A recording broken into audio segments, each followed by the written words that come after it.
अस्सलामुअलैकुम नवी वीडियो से नाश्ता सवाल करे हुए उम्मीद रम चिटा सतुर बार वो जो खुशहाल वही ژوند په مزو کې به ډیر زیاته انتهایی افسوسناک واقعیا مخته شوې دا چې د اتلس کالو جینۍ سره اول جنسي زیاتې کیږي او بیا د هغه جنسي زیاتې نه بعد ډیر به تل سره قتل کیږي جنسي زیاتې وسره په کومه طریقه او شو بیا د هغه جنسي زیاتې نه بعد په کومه طریقه قتل شو دوستانو کو چې تاسو د دې پوره معلومات نه ځان خبر غواړئ کو سپورټ چې زموږ د چینل مخه نوی سبسکرایب کړئ او زموږ د چینل مخه سبسکرایب کړئ ته د نشان څخه مخه وهي چې زموږ خلیوان نوی معلوماتي ویډیو تاسو ته په اسانه سره ملاويږي جوابای کې به انتخاب سوچناک واقعیا مخته شوې دا چې اتلس کالو ابرو جنۍ سره په زبردستي باندې زنا کیږي او بیا د هغه زنا کول نه بعد ډیره به دلته سره قتل کیږي ابرو جنۍ په کومه طریقه قتل شو او چا وسره زنا وکړه دوستانو نه معلومه کسان وسره زنا کړی دا بیا نه معلومه کسان ډیره به دلته سره قتل کړی دا پولیس وايي چې ډیر ځل مونږ د ابرو جنۍ قاتلانو ته ورو رسول لکه چې ابرو جنۍ مور خپل ته مونږ انصاف خامخا ورکو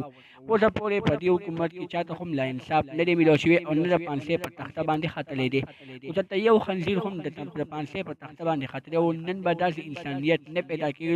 نن به داسې انسانیت نه ختمېدو چې ابرو جنۍ سره به جنسي زیاتې کیږي دوستانو کو زموږ د ویډیو خوشي وي زموږ د چینل مخه سبسکرایب کړئ ته ان شاء الله څنګه مخه وخت چې زموږ خلیوان نوې معلوماتي ویډیو تاسو ته په اسانه سره ملاويږي